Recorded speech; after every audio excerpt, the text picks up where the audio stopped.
President. Senator from Wyoming.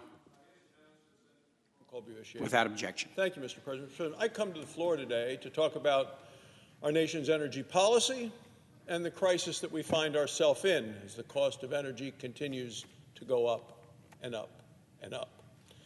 Right now, gas prices are nearly double what they were the day that Joe Biden became president of the United States. So you ask, why is this happening? That's what consumers, that's what people in my home state of Wyoming are asking about. What has happened? How is it that it's gone up so much? Sure, there's the war in Ukraine, but the prices have been going up day by day by day after Joe Biden became president. And the reason I tell people at home is because Joe Biden has declared war on American energy. The policies of this administration, the policies of the Democrats in this body and across the way in the House. On day number one, Joe Biden shut down the Keystone XL pipeline. He shut down oil and gas leases on federal lands, and he shut down the exploration for energy in the Arctic. My colleague, the senior senator from Alaska, who previously had chaired the Energy Committee in the Senate, has said that we're actually in the United States using more energy from Russia, more oil from Russia than we are from Alaska, her home state, a state in the United States.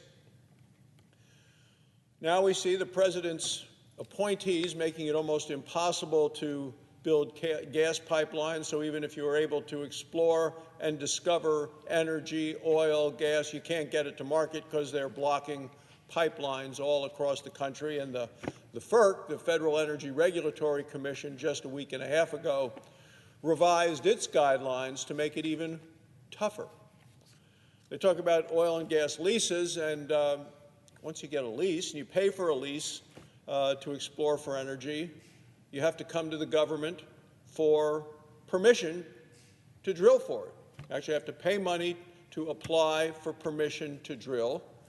It's actually called an application for a permit to drill. And the Biden administration last month said, we're not going to give you any more of those to anybody that wants to explore for energy on public lands. And in fact, there's about 4,600 of those stuck in limbo right now. In my home state of Wyoming and across the country, people are asking, how can a president put such a radical and self-destructive agenda which we have to live under? And what I tell them and what they understand is that the Biden administration is completely controlled by the climate elitists, the climate alarmists, who dictate the policies of the Democrat Party in this country. So just look at Joe Biden's climate czar.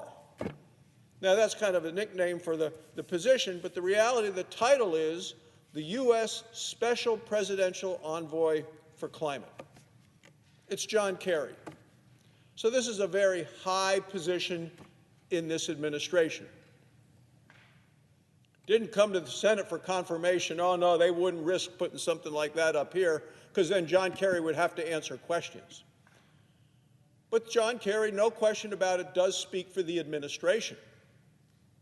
Joe Biden appointed him. John Kerry and Joe Biden served together in the Senate, in this body. I served with both of them on the Foreign Relations Committee. John Kerry was a previous Secretary of State of the United States at the time that Joe Biden was Vice President of the United States. So the position of John Kerry is also the position of this administration. Otherwise, why would he be the special presidential envoy for climate? When John Kerry speaks, it is Joe Biden who he speaks for. Well, John Kerry and this administration have a delusional obsession, and their delusional obsession is with climate. John Kerry and this administration are so obsessed with our climate that they believe it is more important than our energy security and than our national security. Now, there are countless examples, and I just want to go through a couple of them, Mr. President, that have occurred just within the last 3 weeks, just within the time that Vladimir Putin's soldiers have encircled Ukraine and now have attacked Ukraine. continuing to kill innocent civilians. The night before Vladimir Putin invaded Ukraine, with the troops at the ready, John Kerry actually told the BBC in an interview that he was worried about the carbon emissions that would result from the war. The carbon emissions. Not the death, not the destruction, not the suffering. No, the carbon emissions. He also said, I mean, it's astonishing. People listen and say, they can't be the position of the administration of the President of the United States, but yet it is the position of John Kerry, the President's special envoy, that war would be a distraction, would distract from the climate agenda. John Kerry went on to say this. He said, quote, "I hope President Putin will help us to stay on track with respect to what we need to do for the climate." Let me repeat. John Kerry, special envoy, speaking for the President of the United States, quote, "I hope President Putin will help us stay on track with respect to what we need to do for the climate." John Kerry believes, by his statements and others that I'll get to, that what is happening with the war in Europe is a distraction from the real issue of the day, the key issue, climate change. People are being murdered in the streets. Vladimir Putin is conducting nuclear drills. And the president's key spokesman on issues affecting energy in this country is hoping that President Putin will help us stay on track. And what's happening there is a distraction. This is absurd. John Kerry thinks that Vladimir Putin cares about the climate? It's impossible. Putin just yesterday bombed a maternity ward. Putin's forces have killed dozens of children. Yet John Kerry is desperately waiting by the phone, clinging to the hope of a phone call from Vladimir Putin. I hope John Kerry isn't holding his breath, waiting for Putin to address the issue of climate. Now, in the very same interview, John Kerry was asked about the possibility that Russia would invade Ukraine. John Kerry's answer is this. Former Secretary of State, former chairman of the Foreign Relations Committee, said, "I thought we lived in a world that said no to that kind of a thing." What kind of world is John Kerry living in? Sounds like a nice place. It's not the real world. Not the world we live in, not the world that is right now wreaking havoc on the people of Ukraine. The fact that John Kerry, the president's spokesman on issues of climate, said this out loud in public just shows that John Kerry and this administration, in terms of their position on energy and energy security and national security, must put them in the position of being the most naive people in the face of the earth. John Kerry flying around the world in his private jet, representing the administration, worrying about the carbon emissions of a war, whereas we know as of now, thousands of innocent people already have or will lose their lives. Then on Monday, just 3 days ago, I believe John Kerry made it worse. And at that point, the tanks were in the streets. Russia was on the attack. People were dying. And millions of people have left the country of Ukraine seeking asylum, seeking help, seeking relief, going across the border, seeking humanitarian care. John Kerry, in almost a heartless statement, said the 2 million Ukrainian refugees were nothing. It's John Kerry. Nothing in comparison to the refugees who will flee a warmer climate someday. Someday, 2 million refugees, nothing compared to what may happen someday with climate change. This is the world's largest refugee crisis in the last 70 years since World War II. 2 million Ukrainians now displaced, trying to get out of the country of Ukraine, some losing their lives. They think they're going on safe corridors, being killed by Putin as he bombs them as they think they have safe passage. John Kerry doesn't seem to be impressed, which to me means Joe Biden's not impressed, the administration's not impressed, because Joe Biden has allowed John Kerry to continue to this day, to this very moment, continue to speak for this administration as the climate envoy. John Kerry should be fired. If he's not, he continues to speak for the President of the United States. Because John Kerry, which means this administration, is more concerned about a hypothetical event in the future than what is happening on the face of the earth right now. This is an obsession. This is delusional. And the obsession explains a lot. It explains why this White House always puts environmental fantasies ahead of American security and American energy. That's what we're seeing. This administration puts climate ahead of jobs. It puts climate ahead of bringing prices down, brings climate ahead of working families. The administration puts climate ahead of our allies. We have sky-high gas prices, the highest of all times. You know, we say inflation is the highest of 40 years. We got the new bad inflation numbers again today, which are hurting our families. We can't keep up. Wages can't keep up.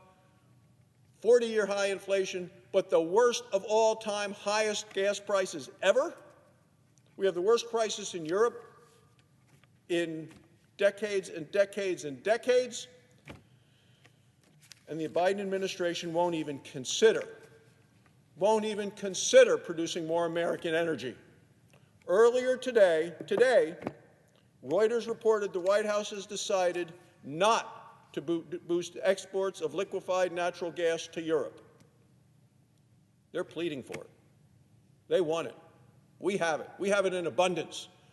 Now, the administration won't let us build the pipelines to move it, won't let us explore for it, but we got plenty of it here in the United States. They are desperate, and they're trying to break the ties that they've had from Russia.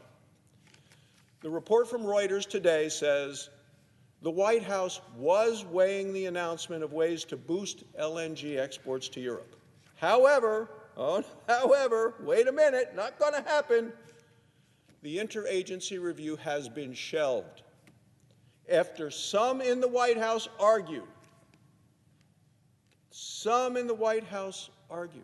Not a supply and demand issue, and I see the junior senator from Maine here who talks about a supply and demand issue with regard to LNG. Oh no, those in the White House argued that it would counter the administration's efforts, letting our friends and colleagues in Europe who need our LNG, of which we have an abundance, oh no, it would counter the administration's efforts to wean the U.S. off of fossil fuels. And once again, this White House, with John Kerry the spokesman, and it looks like Joe Biden the lapdog, whatever John Kerry says we're going to do, has put climate before our national security and before our energy security. It's time for the administration to get its priorities straight, and it's time to remove John Kerry from this position. It's time for Joe Biden to wake up and to speak up. The climate elitists have done tremendous damage to our nation and are continuing to do damage to our allies. For ourselves and for our allies, Mr. President, it is time to produce more American energy. Thank you, Mr. President, and I yield the floor. Mr. President. Senator from Maine. I hope the senator from Wyoming will stay, and so we might have a discussion. Why has the price of gasoline gone up? Why did it start going up about the same time that Joe Biden became president? Was it because of the cancellation of the Keystone Pipeline? No. Most of the oil going through the Keystone Pipeline was scheduled to be exported So I don't think that was it. Was it a pause in leases that wouldn't have produced oil for 3 or 4 years? No.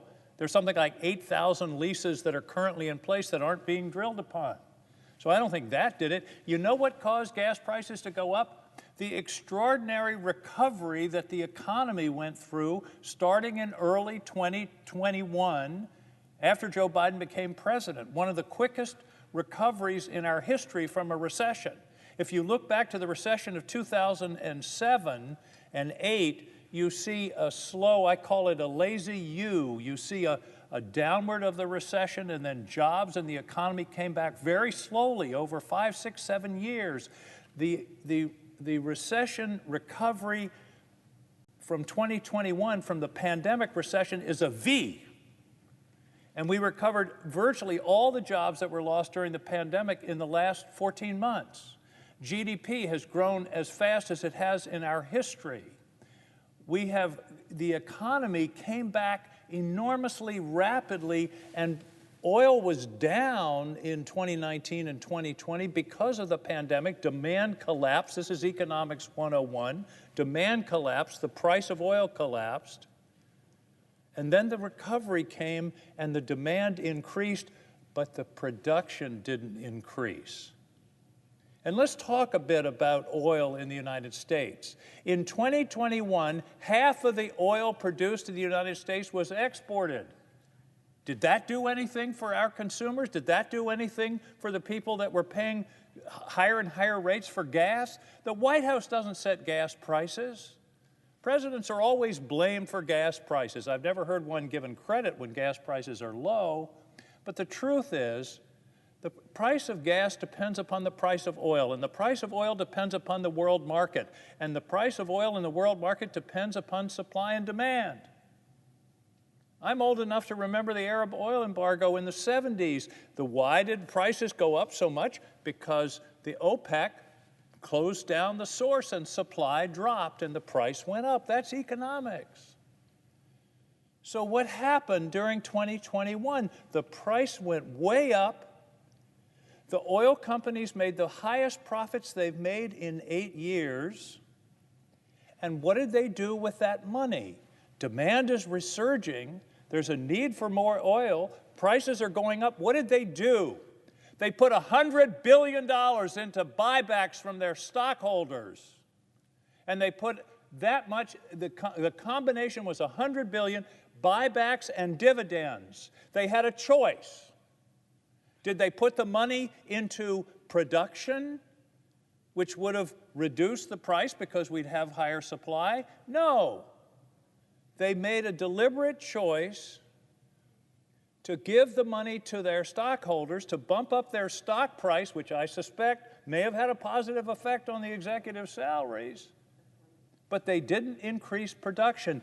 That's why we're in this problem that we're in now with high gas prices. And of course, the war in Ukraine has exacerbated that because we're cutting off purchases from Russia, which is one of the highest producers of oil in the world. So if the idea is, you know, I keep hearing my friends on the other side planning to blame Joe Biden. If you want to blame him for anything, blame him for the quickest recovery from a recession in recorded history. And it was the recovery and the increase in demand that wasn't met by an increase in production that's caused these high prices.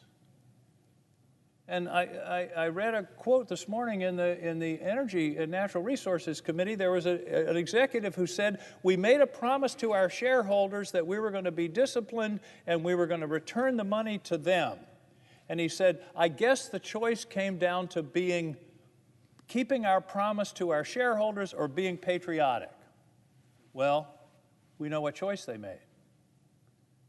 So all this talk about the Biden administration war on oil and it's what's causing what's going on at the pump. No, what's causing what's going on at the pump is low supply and high demand. That's what happened in 1972, and that's what's happening now. And that's what happens whenever you get supply and demand out of balance.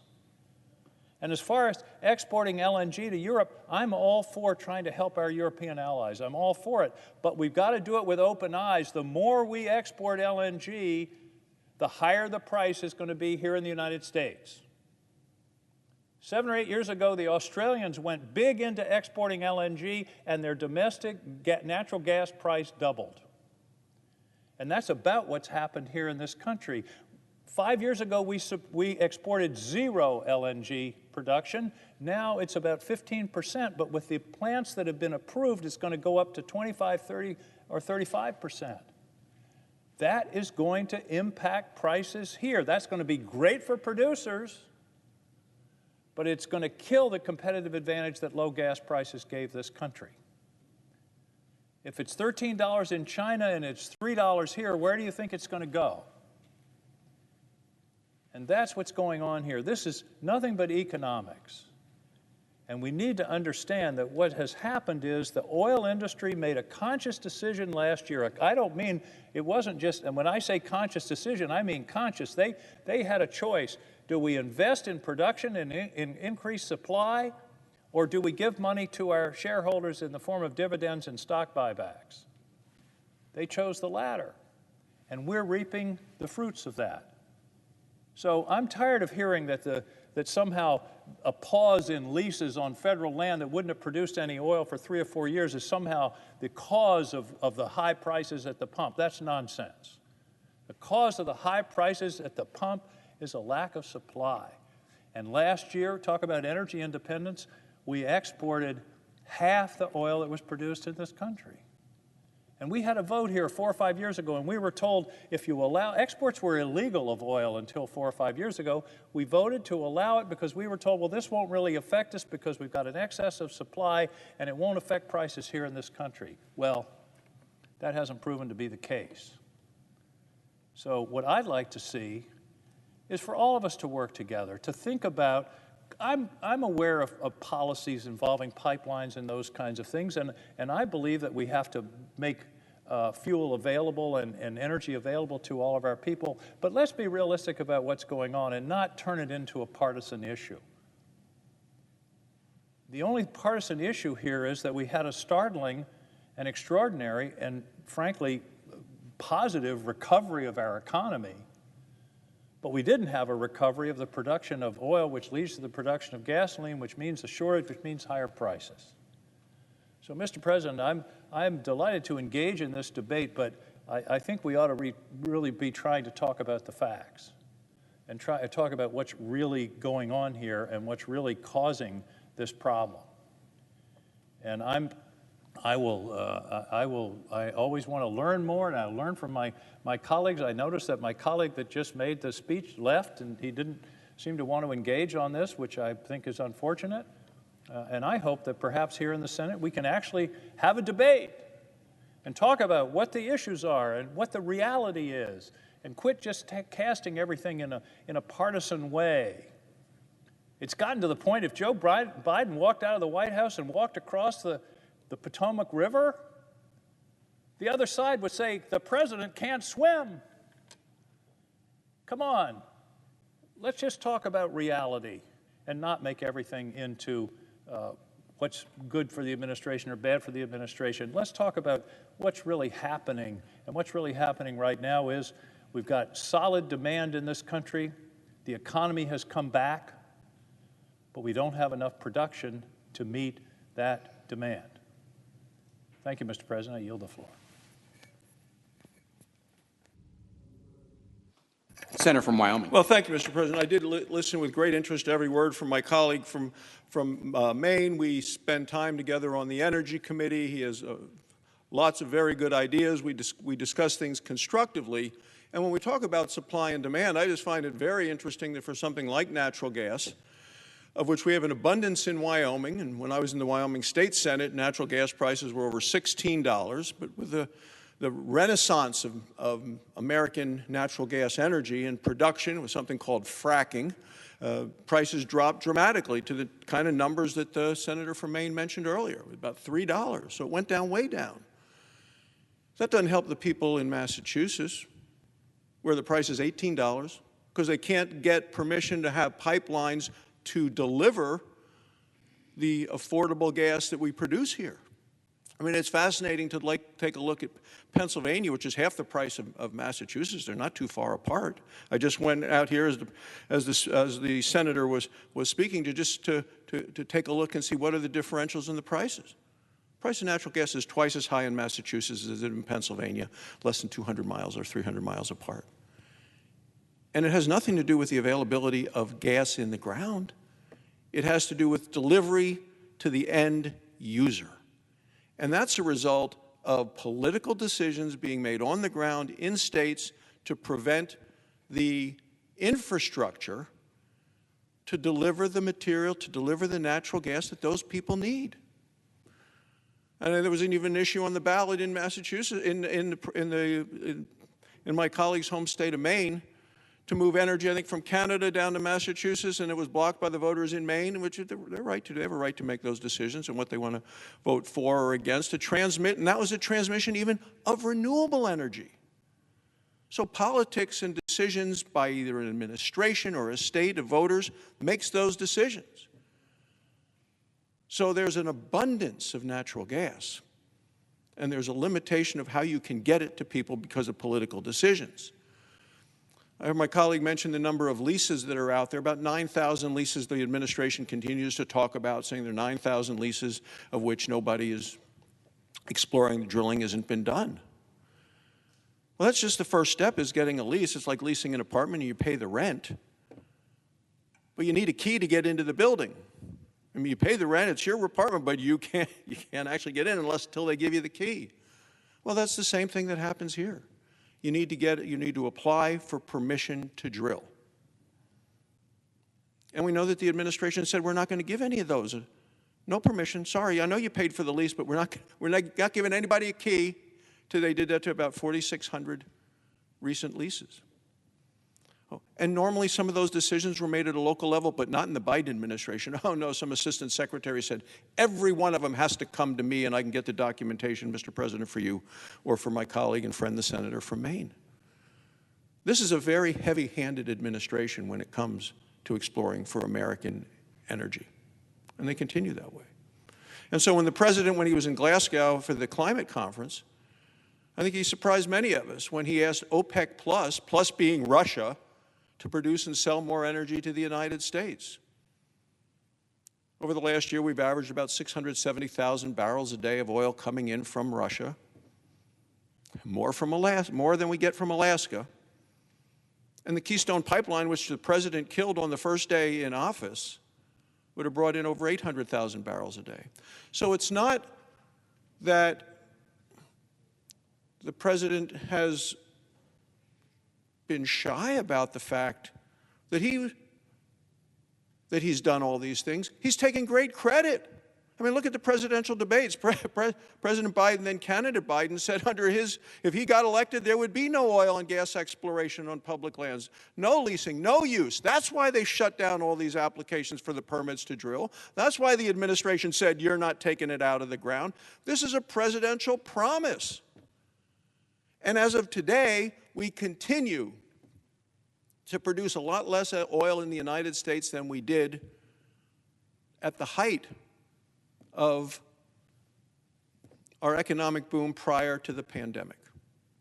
We're about 1,400,000 barrels a day less United States production today than we were at during the height of the economy before the pandemic. So we have a lot of catching up to do. When the administration says you can't bring it in from Canada because you're not going to have Keystone, and then pound their chest in pride, that's a political statement. And when the nominee for the office of Secretary of Interior says leave it all in the ground, all of it, that's a political statement. When a local community says no pipelines in here, we don't care if the people in our communities have to pay twice what they're paying in our neighboring state, that's a political statement. And it's all based on climate, because we have John Kerry and his words to prove it, as well as those of the President of the United States. So I continue to enjoy having discussions with my colleague from Maine. We'll continue that on the Energy Committee, where he's a very productive member. There are areas we work together on, areas we disagree. People are entitled to their opinion. These are the facts. in what's happening with American energy today and the needs of the nation, as we have recovered and continue to recover from the pandemic, we're still very far behind, Mr. President, in the American energy needs, and it's because of the political activities of this administration that have limited our ability to return to our full productive capacity. Thank you, Mr. President. I yield the floor. Mr. President. The Majority Whip. Mr. President, I'd like to call the attention of my friend from Wyoming to a column today by Dana Milbank in the Washington Post. I think it's really worth reading in light of some of the things that have been said on the floor. Canceling the Keystone XL pipeline caused gas prices to rise. That's been said. Well, it's wrong. Only 10% finished when Biden canceled it. Its owners didn't expect it to open until 2023 at the earliest. It had no measurable, maybe no impact on current oil prices. The assertion that Biden, quote, halted new drilling on federal lands, wrong. After a temporary halt in new leases, Biden has outpaced Trump in new drilling permits for public lands. The Post has reported that publicly. As for Biden's shutdown of American energy, U.S. production has increased under Biden from 9.7 million barrels a day to 11.6 million barrels. The number of oil rigs operating was 172 in July of 2020. E&E News reports now 519 are in operation. U.S. production is forecast to set a record next year. What's holding back oil production, according to Mr. Milbank, isn't government policy. U.S. producers still have 4,400 wells already approved and drilled that are not yet producing.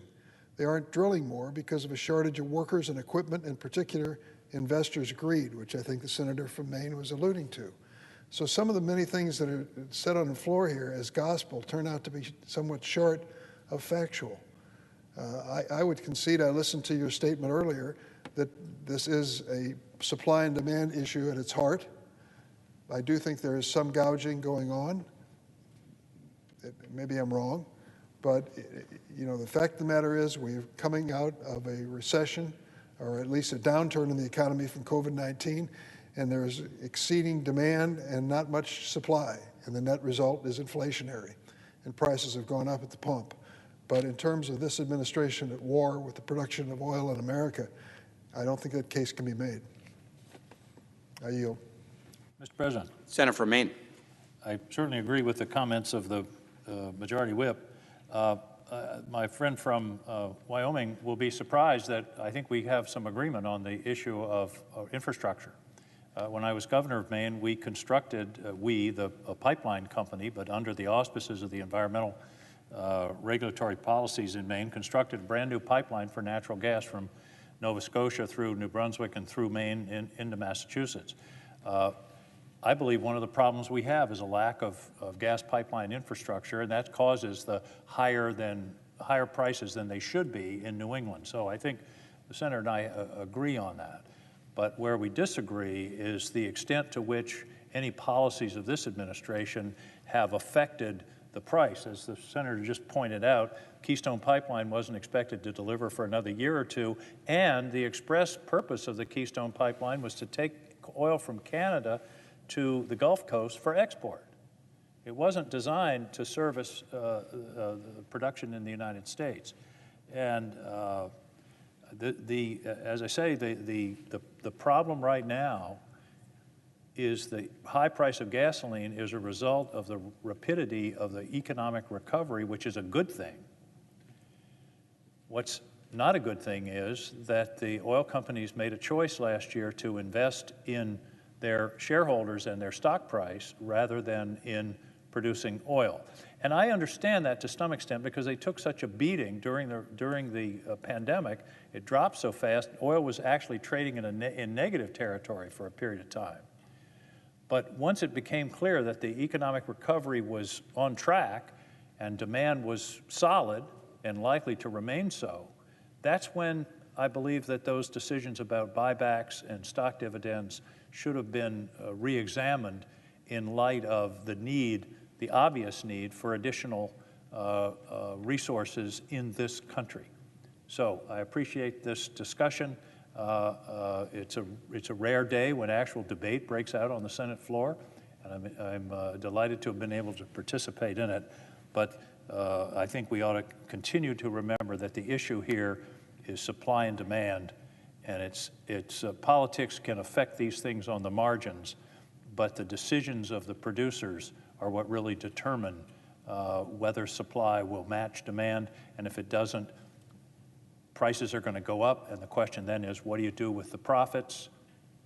And that's the decision that was made last year. I deeply hope that the industry is re-examining that decision, particularly in light of current prices and the situation in Ukraine, and will ramp up production in a way that will bring prices down and allow us to enjoy the full fruits of the recovery that we've seen, not undermined by inflation, which has been led by the cost of fuel.